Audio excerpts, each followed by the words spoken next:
नमस्कार दोस्तों, स्वागत है आपका मेरे YouTube चैनल उत्तराखंड देवभूमि कोचिंग सेंटर में। मैं सन्नी सैनी आप सभी का स्वागत करता हूं। आशा है आप भी अच्छे होंगे, स्वस्थ होंगे और आपकी तैयारी भी अच्छी चल रही होगी। देखिए, जो मैं आपके सम्मुख आज टॉपिक लेकर आया हूं, उस टॉपिक का नाम है संविधान सभा। चाहे राज्य लेवल का एग्ज़ाम हो या फिर केंद्र लेवल का एग्ज़ाम हो, यहाँ से हर बार एक प्रश्न जरूर बनता है। तो देखिए, संविधान सभा से किस किस प्रकार के प्रश्न पूछे गए हैं या किस किस प्रकार के प्रश्न पूछे जाते हैं या फिर आगे भी किस प्रकार के प्रश्न पूछे जाएंगे, इन्हीं सभी मुद्दों पर हम विचार करेंगे। मेरे साथ बने रहिएगा। तो चलिए शुरू करते हैं संविधान सभा। देखिए, संविधान सभा को सबसे पहले पढ़ने से पहले हमें कुछ बातें जानना आवश्यक है, क्योंकि उनका संविधान सभा से सीधा सीधा लिंक था। जैसे कांग्रेस की स्थापना, कांग्रेस की स्थापना, ठीक है, कांग्रेस की स्थापना 1885 में की जाती है। अब बात आती है कि इस कांग्रेस की स्थापना क्यों हुई, क्या इसकी स्थापना करने के क्या मुख्य कारण थे। देखिए, हमारे यहाँ 1757 के आसपास एक युद्ध होता है जिसका नाम था प्लासी का युद्ध, जो रॉबर्ट क्लाइव और सिराजुद्दौला के बीच होता है। उस युद्ध में रॉबर्ट क्लाइव जी की जीत होती है, जिसके कारण पूरे भारत में ब्रिटिश शासन या ब्रिटिश हुकूमत की सत्ता स्थापित हो जाती है। उस शासन के चलते चलते जब 1858 के आसपास पहुंचते हैं तो उसमें एक क्रांति होती है जिसका नाम है सिपाही विद्रोह या फिर 1857 की क्रांति। 1857 की क्रांति में भारत पहली ऐसी क्रांति थी जिसमें मुस्लिम और हिंदुओं ने मिलकर भाग लिया था, और ऐसी क्रांति कि जिसने ब्रिटिश सत्ता को पूरी तरीके से हिला दिया था। अब ब्रिटिश सत्ता का पूरी तरीके से हिल जाना, तो ब्रिटिश सत्ता को यह डर सता रहा था कि अगर ऐसी क्रांति दोबारा हुई तो हमें यह भारत छोड़कर जाना पड़ेगा।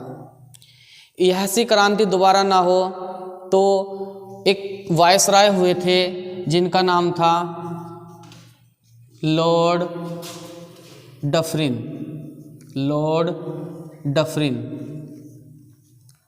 लॉर्ड डफरिन के मन में एक विचार आता है, क्यों ना एक ऐसी संस्था बनाई जाए जो भारतीयों की समस्या हमें समझा सके, और हमारी कोई समस्या हो वो सारे भारतवासियों तक उस समस्या को इस संस्था के द्वारा पहुंचाया जाए। अब लॉर्ड डफरिन ने जब 1884 से 1888 के बीच में एक संस्था का निर्माण करवाया, जिस संस्था का नाम था कांग्रेस। और ऐसा माना भी जाता है कि जो कांग्रेस थी वो लॉर्ड डफरिन के दिमाग की उपज थी। कई बार प्रश्न बनता है कि कांग्रेस जो थी वो किसके दिमाग की उपज थी? लॉर्ड डफरिन के दिमाग की उपज थी। अब कांग्रेस की स्थापना होती है। इसके संस्थापक कौन थे? इसके संस्थापक थे ए.ओ. ह्यूम। जब इसकी स्थापना हुई तो यह तय किया गया कि प्रत्येक वर्ष इसके क्या होंगे? अधिवेशन होंगे, और हर साल इसका अधिवेशन करना तय किया गया। तो पहला अधिवेशन भी इसका, देखिए, कांग्रेस की जो, अगर आपसे सही डेट पूछ लो, वो डेट थी 28 दिसंबर 1885, और स्थापना कहाँ हुई थी? मुंबई। स्थापना हुई थी भाई आपकी मुंबई। और जो इसके पहला अधिवेशन हुआ था, वो पहला अधिवेशन भी इसका 1885 में मुंबई में ही हुआ था। और पहले जो इसके अध्यक्ष चुने गए थे, उन अध्यक्ष का नाम था W.C. बैनर्जी, जो इसके पहले अध्यक्ष थे। W.C. बैनर्जी बोल लो या फिर व्योमेश्वर चंद्र बैनर्जी। इसका अगला अधिवेशन भी होता है 1886 मुंबई, वो कलकत्ता में हुआ था, कलकत्ता। और उसके दूसरे आपके अधिवेशन में अध्यक्ष चुने गए थे दादा भाई नौरोजी। तीसरा इसका अधिवेशन होता है 1887 में। 1887 में तीसरा अधिवेशन होता है इसका मुंबई, कलकत्ता, मद्रास। चेन्नई का पुराना नाम मद्रास। और उसके उस समय हमारे अध्यक्ष चुने गए थे बदरुद्दीन तैयब। और चौथा अधिवेशन आपका होता है 1888 में। मद्रास के बाद इलाहाबाद, जिसका वर्तमान नाम प्रयागराज है भाई। और उस समय हमारे एक अध्यक्ष चुन लिए गए थे, जॉर्ज यूल। देखिए अब यहाँ से भी कई प्रकार के प्रश्न बनते हैं। पूछता है कि कांग्रेस के पहले अध्यक्ष कौन थे, आपका आंसर आ जाएगा WC बनर्जी। फिर क्वेश्चन करता है वो कि कांग्रेस के पहले मुस्लिम अध्यक्ष कौन थे, उसमें आपका आंसर आ जाएगा बदरुद्दीन तैयब। उसके बाद एक प्रश्न और पूछता है आपसे कि कांग्रेस के पहले ब्रिटिश अंग्रेज अध्यक्ष बोल लो या फिर ब्रिटिश अध्यक्ष कौन थे, उनका नाम था जॉर्ज यूल। अब इन अधिवेशनों के बारे में मैं आपको क्यों बता रहा हूँ, इसका एक कारण है क्योंकि इनसे संविधान सभा का सीधा सीधा लिंक है।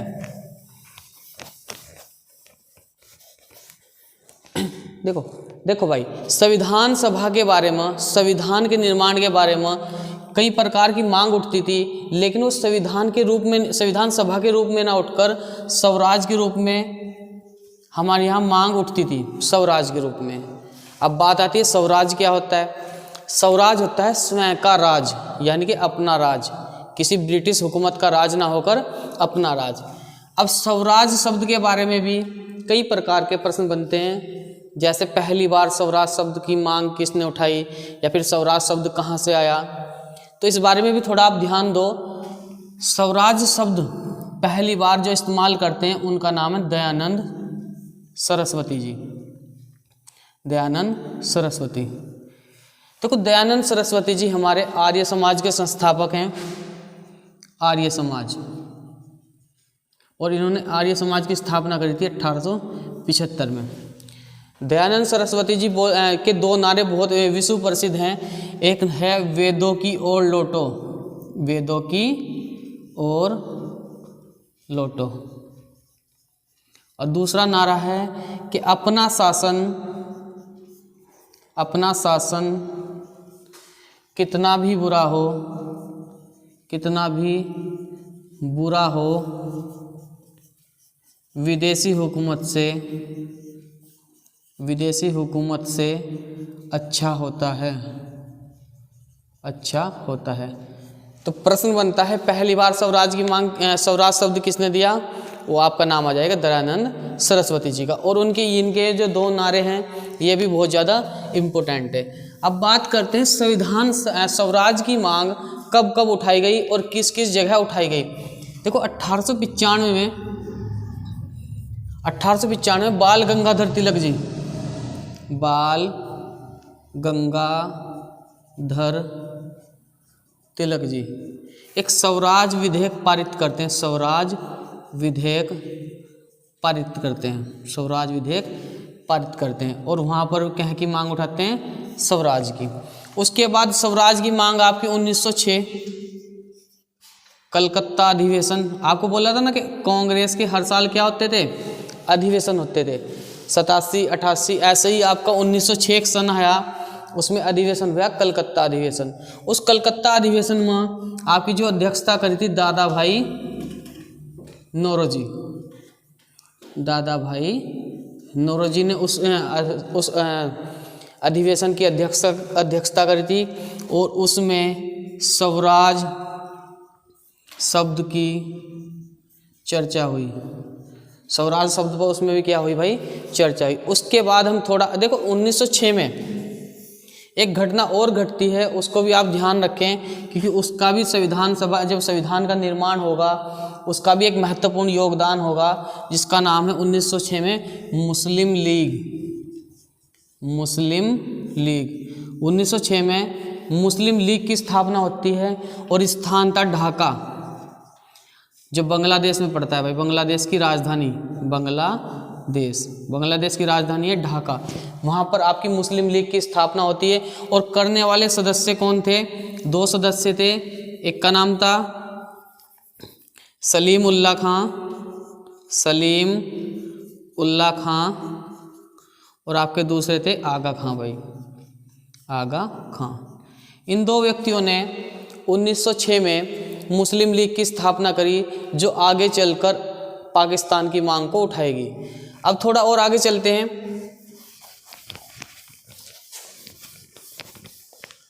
बात करते हैं 1916 की। 1916 में पूरे भारत में एक आंदोलन छिड़ता है, जिसका नाम है होम रूल लीग आंदोलन, होम रूल लीग आंदोलन। ठीक है, इसमें भी होम रूल, होम मतलब हमारे अपने रूल, अपने नियम हो।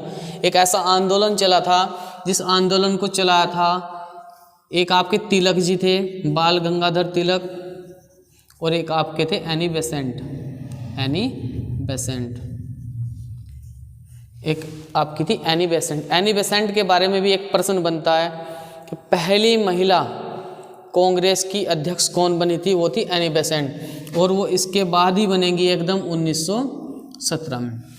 अभी तक संविधान सभा की मांग ना उठकर स्वराज के रूप में संविधान की मांग उठ रही थी, स्वयं के राज्य की मांग उठ रही थी। लेकिन जब आप देखते हैं 1915 में गांधी जी दक्षिण अफ्रीका से लौटते हैं, दक्षिण अफ्रीका से। जिस समय गांधी जी यहाँ पर आए उस समय प्रथम विश्व युद्ध चल रहा था, 1914 से लेकर 1918 तक प्रथम विश्व युद्ध, प्रथम विश्व युद्ध 1914 से लेकर 1918 तक। गांधी जी यहाँ पर भारतीयों को क्या करते हैं, युद्ध के लिए प्रेरित करते हैं कि आप ब्रिटिश लोगों का साथ दो, आपको क्या कर देंगे, आज़ाद कर देंगे। लेकिन जैसे ही 1919 आपका प्रथम विश्व युद्ध समाप्त होता है 1919 में, तो एक नियम लाते हैं अंग्रेज जिसका नाम था रॉयलेट एक्ट। भारतीयों ने जिसे काला कानून की संज्ञा दी है। अब 1919 का एक्ट क्या था, उसमें ना अपील, ना वकील और ना दलील। एक ऐसा कानून शक के दायरे में किसी भी नेता को, किसी भी व्यक्ति को अंग्रेज लोग जेल में डाल सकते थे, जिसके विरोध में पूरे भारत में जनसभाएं हुई। और एक सभा आपकी हो रही थी अमृतसर पंजाब में, अमृतसर पंजाब में। अमृतसर पंजाब में एक जल्ली नामक व्यक्ति था जिसकी प्रॉपर्टी थी और जिसको बोला जाता था जलियांवाला बाग। उसमें सैफुद्दीन किचलू की गिरफ्तारी के विरोध में वह जनसभा हो रही थी, और उस पर जनरल डायर ने एक फरमान जारी किया कि कोई भी व्यक्ति इकट्ठा ना हो और इसकी जानकारी किसी को ना दी गई। देखिए, जनरल डायर को भी एक भारत में बहुत ज़्यादा गद्दार हुए हैं, एक व्यक्ति था जिसका नाम था हंसराज। उसने जानकारी दी थी कि पूरी क्रांति के रूप में लोग इकट्ठा हो रहे हैं, जबकि ऐसा कुछ नहीं था। वहाँ पर सिर्फ एक जनसभा के रूप में लोग इकट्ठा हुए थे। तारीख थी 13 अप्रैल 1919, और इस दिन आपकी एक घटना घटती है, जलियांवाला बाग हत्याकांड। जनरल डायर ने निहत्थे लोगों पर अंधाधुंध फायरिंग करवाई और एक घटना घटती है जिसका नाम जलियांवाला बाग हत्याकांड। अब गांधी जी इससे बहुत ज़्यादा हताश होते हैं और वह कहते हैं कि अंग्रेजों पर मेरा विश्वास करना, या फिर मेरा जो मैंने विश्वास किया था इन पर, वो क्या थी, मेरी सबसे बड़ी भूल थी। क्योंकि गांधी जी ने लोगों को प्रेरित किया था इनकी तरफ से प्रथम विश्व युद्ध में भाग लेने के लिए। अब इस बात को आपको याद रखना है कि गांधी जी ने एक बात कही है कि अंग्रेजों पर विश्वास करना मेरी सबसे बड़ी भूल थी। उसके बाद बात आती है 1922 की। 1922 की पहली बार गांधी जी बोलते हैं, गांधी जी कहते हैं कि संविधान सभा का निर्माण होगा आज़ादी के बाद, आज़ादी के बाद, और वह कोई ब्रिटिश उपहार नहीं होगा, ब्रिटिश उपहार नहीं होगा, बल्कि उसे भारतीय लोग बनाएंगे, भारतीय लोग बनाएंगे। पहली बार संविधान सभा की या फिर संविधान के बारे में जो बात करते हैं उनका नाम था गांधी जी। 1922 में वे कहते हैं कि पहली बार संविधान सभा का निर्माण होगा या संविधान का निर्माण होगा, और वो संविधान कोई ब्रिटिश उपहार नहीं होगा, वो भारतीय लोग बनाएंगे, अपने हित के बारे में सोचकर बनाएंगे। ऐसा बोलते हैं 1922 में कौन, गांधी जी।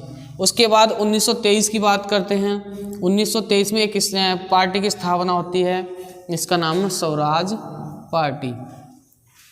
और स्वराज पार्टी के जो संस्थापक थे वो थे मोतीलाल नेहरू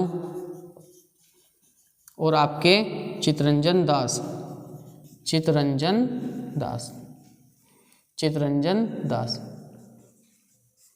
उसके बाद थोड़ा और आगे चलते हैं, बात आ जाती है 1929 की। 1929 के आसपास एक अधिवेशन होता है कांग्रेस का, जो आपका लाहौर में हुआ था, लाहौर में, और जिसकी अध्यक्षता कर रहे थे पंडित जवाहरलाल नेहरू, जिसकी अध्यक्षता की थी पंडित जवाहरलाल नेहरू। और पूर्ण स्वराज विधेयक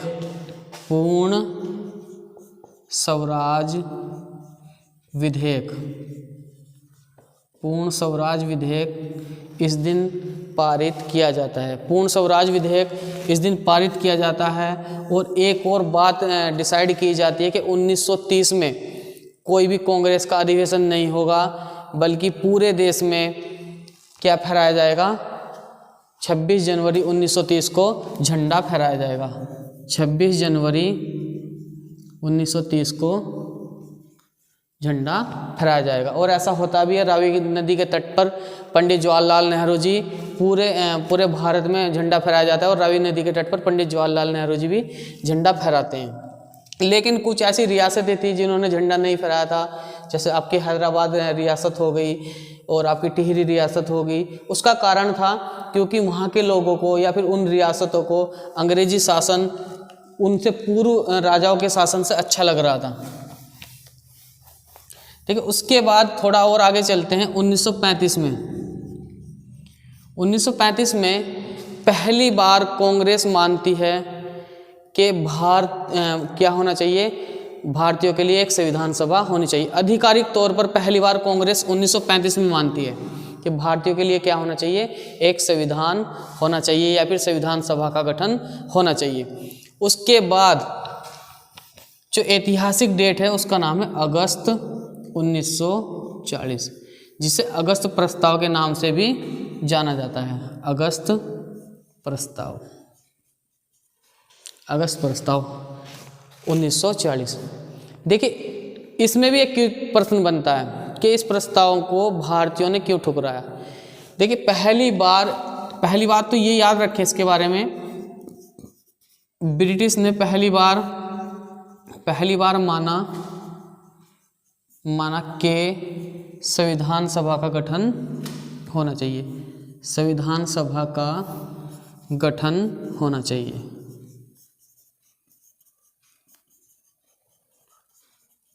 पहली बार ब्रिटिश सरकार ने कहा कि चलिए हम भारतीयों को कहा कि तुम्हारे लिए क्या बना देते हैं, संविधान बना देते हैं, तुम्हें अब आज़ाद कर दिया जाएगा।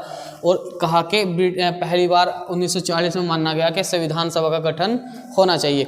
लेकिन इसमें एक पॉइंट लिखा हुआ था। वो पॉइंट क्या था? वो पॉइंट था कि संविधान सभा का गठन तो किया जाएगा, लेकिन इसमें मुख्यतः भारतीय लोग होंगे, मुख्यतः भारतीय लोग होंगे। अब इस बात पर भारतीयों को दिक्कत थी या फिर भारतीय लोग इस बात को नहीं मानना चाहते थे।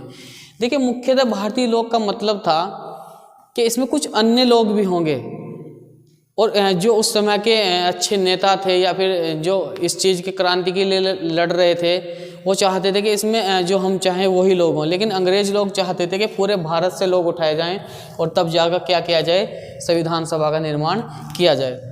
उसके बाद बात आती है 1942 की। 1942 में एक प्रस्ताव और आता है ब्रिटिश सरकार की तरफ से, जिसका नाम है क्रिप्स प्रस्ताव। देखिए, क्रिप्स प्रस्ताव क्या था?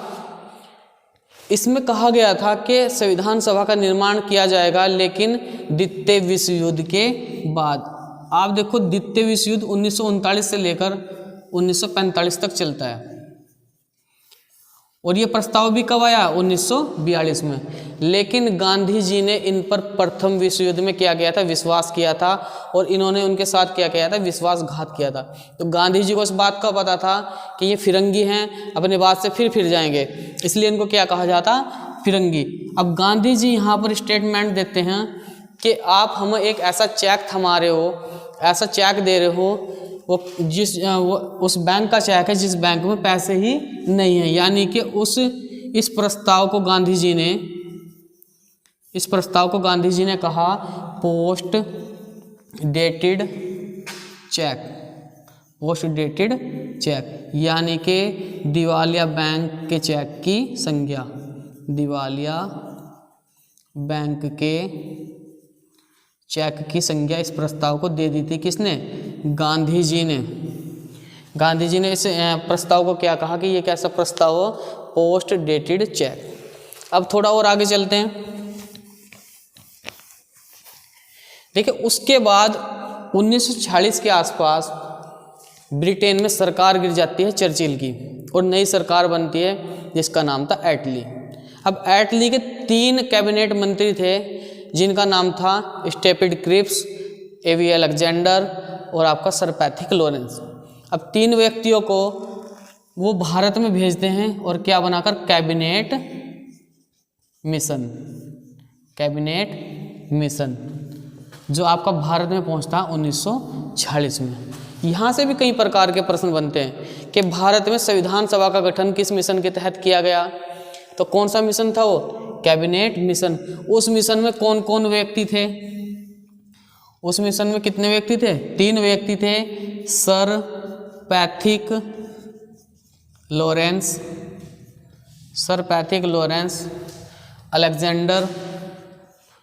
अलेक्जेंडर और आपके तीसरे थे स्टेपिड क्रिप्स।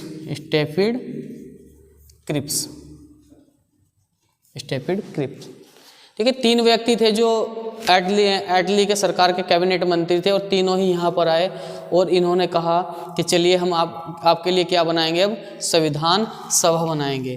देखिए, जब संविधान सभा का निर्माण शुरू हुआ तो वहाँ से भी एक प्रश्न बनते हैं कि संविधान सभा के जो मेंबर थे उनके लिए चुनाव हुआ था, या फिर वो मनोनीत थे, या फिर ब्रिटिश सरकार द्वारा चुने गए थे। देखिए, वहाँ उस संविधान सभा में पहले ये बात कर लेते हैं कि उसमें कितने मेंबर थे। उसमें थे 389 मेंबर। संविधान सभा का जब गठन हुआ, संविधान सभा का, उसमें कितने मेंबर थे? 389।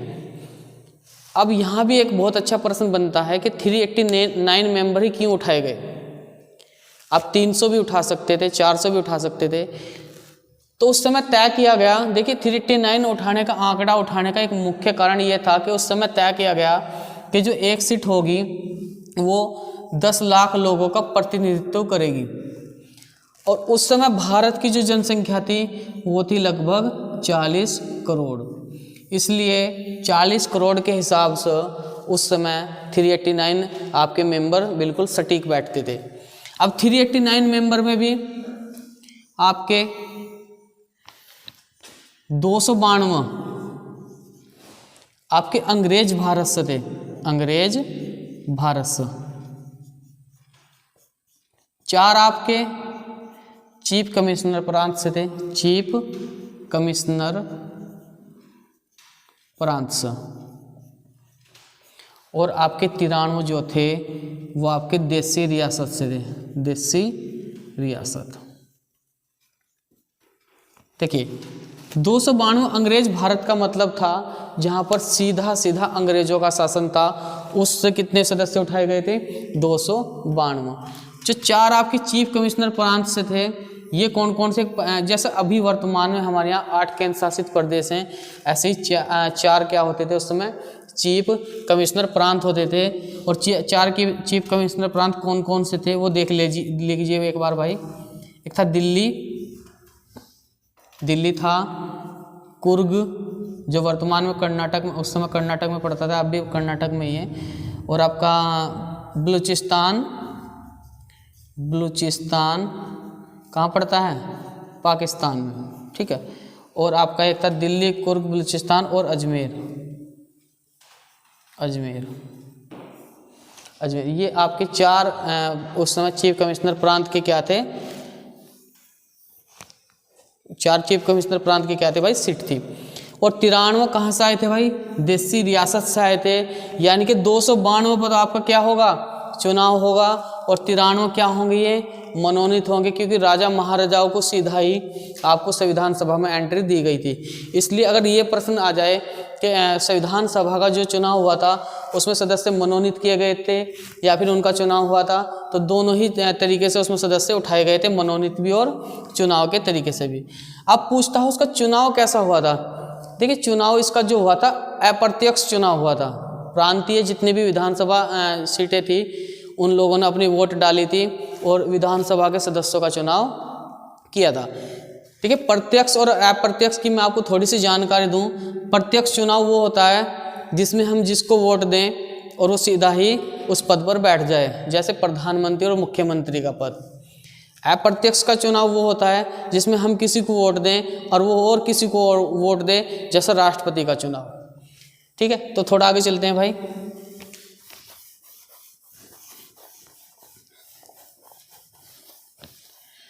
देखिए अब संविधान सभा की पहली बैठक होगी और जिसकी डेट होगी 9 दिसंबर 1946। 9 दिसंबर 1946। देखिए जब 9 दिसंबर 1946 को पहली बैठक हुई, इसके जो अस्थायी अध्यक्ष थे, अस्थायी अध्यक्ष वो चुने गए थे सच्चिदानंद सिन्हा। सच्चिदानंद सिन्हा मेरे भाई। और सच्चिदानंद सिन्हा ही क्यों चुने गए थे? क्या वो ब्रिटिश अधिकारियों द्वारा चुने गए थे या फिर आपके संविधान सभा सदस्यों द्वारा चुने गए थे या फिर वो सबसे बुजुर्ग व्यक्ति थे? देखिए इसमें जो सबसे आंसर आ जाएगा जो इस चीज़ का, वो सबसे क्या थे, सबसे बुजुर्ग व्यक्ति थे। सबसे क्या थे, बुजुर्ग व्यक्ति थे। और आपके जब संविधान सभा भाग ले रही, संविधान सभा की पहली बैठक हो रही थी और आपको बताया था 1906 में एक पार्टी की स्थापना होती है जिसका नाम था मुस्लिम लीग। मुस्लिम लीग ने पहली बैठक का बहिष्कार किया। पहली बैठक में भाग लेने ही नहीं पहुंची मुस्लिम लीग, इसका क्या कर दिया उसने, बहिष्कार कर दिया। जिसके मुस्लिम लीग के मेंबर थे 73। कितने मेंबर थे? 73। और उस समय हमारे एक ब्रिटिश पूर्व प्रधानमंत्री हैं जिनका नाम है चर्चिल। वो उस समय चुटकी लेते हैं और कहते हैं कि संविधान सभा ऐसा लग रहा है कि संविधान सभा ऐसा विवाह है जिसकी क्या है, दुल्हन ही गायब है। यानी कि मुस्लिम लीग को क्या बोल देते हैं वो, दुल्हन। उसके बाद जब पहली बैठक हुई इसमें मात्र 208 सदस्यों ने भाग लिया था। कितने सदस्यों ने? 208 सदस्यों ने भाग लिया। 208 सदस्यों ने भाग लिया। अब आपके मन में एक विचार आ रहा होगा कि मेंबर तो 389 थे और आपके भाग कितने ले रहे हैं? 208। देखिए उसमें मुस्लिम लीग के सदस्यों ने भाग नहीं लिया, 73 वो कम हो गए। और कुछ आपकी देसी रियासत के जो सदस्य थे, जो मेंबर थे, राजा महाराजा, उनको इतना ज्ञान नहीं था कि वो पाकिस्तान के साथ जाएं या फिर भारत के साथ जाएं, इसलिए वो इसी असमंजस में रह गए और संविधान सभा की पहली बैठक में भाग नहीं लिया। उसके बाद संविधान सभा की दूसरी बैठक होती है 11 दिसंबर 1946 को। और इस बैठक में एक ही मेन काम हुआ कि हमारे स्थायी अध्यक्ष चुन लिए गए और जिनका नाम था डॉक्टर राजेंद्र प्रसाद। डॉक्टर राजेंद्र प्रसाद ये हमारे क्या थे? अस्थायी सदस्य थे, जो आपके किस राज्य से बिलोंग करते हैं? बिहार से। बिहार से। और आगे चलकर यही भारत के पहले क्या बनेंगे? राष्ट्रपति। ठीक है, उसके बाद तीसरी बैठक होती है 13 दिसंबर 1946 को। और इस दिन पंडित जवाहरलाल नेहरू जी, पंडित जवाहरलाल नेहरू जी एक प्रस्ताव पेश करते हैं इस बैठक में। प्रस्ताव, जिस प्रस्ताव का नाम था उद्देश्य प्रस्ताव। उद्देश्य प्रस्ताव। थोड़ी सी उद्देश्य प्रस्ताव पर बात कर ली जाए कि उद्देश्य प्रस्ताव है था क्या। देखो, उद्देश्य प्रस्ताव इस चीज़ पर विचार करने के लिए बनाया गया था कि हमारा संविधान कैसा होगा, किन किन बातों को ध्यान में रखकर बनाया जाएगा, लोगों को वो संतुष्ट करेगा या नहीं। इस सब चीज़ों की जानकारी किस में थी? उद्देश्य प्रस्ताव में। यही आगे चलकर प्रस्तावना का क्या बनेगा? आधार बनेगा। तो इसको उद्देश्य प्रस्ताव को 13 दिसंबर को स्वीकार नहीं किया गया। इसको आपके बाबा साहब अम्बेडकर जी और आपके डॉक्टर राजेंद्र प्रसाद जी ये बोल देते हैं कि इस प्रस्ताव को अभी रोक दिया जाए और जब तक मुस्लिम लीग साथ ना आ जाए, मुस्लिम लीग, तब तक इस प्रस्ताव को रोके रखा। अब मुस्लिम लीग आपका 22 जनवरी 1947 को 22 जनवरी 1947 को साथ में आती है और इस दिन आपका उद्देश्य प्रस्ताव स्वीकार कर लिया गया। स्वीकार कर लिया गया। क्वेश्चन बनता है कि उद्देश्य प्रस्ताव कब स्वीकार कर लिया गया? 22 जनवरी 1947 को और मुस्लिम लीग के साथ आ जाने पर। अब थोड़ी सी बात कर ली जाए बाबा साहब अम्बेडकर जी की। ठीक है, बाबा साहब अम्बेडकर जी के बारे में भी कई बार प्रश्न बनते हैं कि वो संविधान सभा के सदस्य कहाँ से बने, उनकी पुस्तक का नाम क्या है और उन्हें किस समिति के अध्यक्ष बनाए गए। देखो, बाबा साहब अम्बेडकर के बारे में सबसे पहली बात, वो बॉम्बे से चुनाव लड़ते हैं। बॉम्बे से चुनाव लड़ते हैं लेकिन हार जाते हैं। उसके बाद वो मुस्लिम लीग के टिकट पर बंगाल के, पश्चिम बंगाल के एक स्थान था जिसका नाम था जैसर कुलना, उससे चुनाव लड़ते हैं और जीत भी जाते हैं। लेकिन जैसर कुलना जो था वो आपका जो वर्तमान बांग्लादेश है उस जगह का क्षेत्र था और ये तय किया गया कि यह तो पूरी पाकिस्तान का हिस्सा बन जाएगा और फिर आपके बाबा साहब जो हैं वो संविधान सभा के सदस्य नहीं रहेंगे। अब ये बात आपके डॉक्टर राजेंद्र प्रसाद जानते थे कि इस व्यक्ति में बहुत ज़्यादा काबिलियत है और इसका संविधान सभा में होना अनिवार्य है। तो बाबा साहब अम्बेडकर और एक सदस्य और थे जिनका नाम था BN राव। ठीक है, BN राव हमारे संविधान सभा के सदस्य नहीं थे। ये सिर्फ क्या थे? एक कानूनी सलाहकार थे। कानूनी सलाहकार, ये क्या थे? एक सिर्फ कानूनी सलाहकार थे और इन्होंने अपनी निःशुल्क अपनी सेवाएं दी हैं हमारे संविधान को बनाने के लिए। और म्यांमार या फिर बर्मा का संविधान को बनाने के लिए भी इन्होंने क्या दी थी? अपनी सेवाएं दी थी। अब BN राव और कौन भाई? डॉक्टर राजेंद्र प्रसाद। BN राव और डॉक्टर राजेंद्र प्रसाद को पता चला कि बाबा साहब जैसर कुलना से जीते हैं लेकिन वो बाद में क्या नहीं रहने के? संविधान सभा के सदस्य नहीं रहेंगे। तो उनके जो योगदान होगा उनका वो व्यर्थ चला जाएगा। इसलिए BN राव और डॉक्टर राजेंद्र प्रसाद उस समय के जो प्रधानमंत्री थे उन्हें एक पत्र लिखते हैं। प्रधानमंत्री थे उस समय के BG खैर, बाल गंगाधर खैर। BG खैर को एक पत्र लिखते हैं और उनके लिए बॉम्बे से एक व्यक्ति की सीट खाली करवाते हैं जिस व्यक्ति का नाम था MR जैकर। और MR जैकर अपनी सीट छोड़ते हैं बाबा साहब अम्बेडकर के लिए और बाबा साहब अम्बेडकर उसके बाद मुंबई से क्या बनते हैं? संविधान सभा के सदस्य बनते हैं। ठीक है, बाबा साहब अम्बेडकर के बारे में अगर जब बात चल रही है तो इनकी 2 पुस्तकों पर भी विचार कर लिया जाए। इनकी एक पुस्तक का नाम है पाकिस्तान पर विचार। पाकिस्तान पर विचार।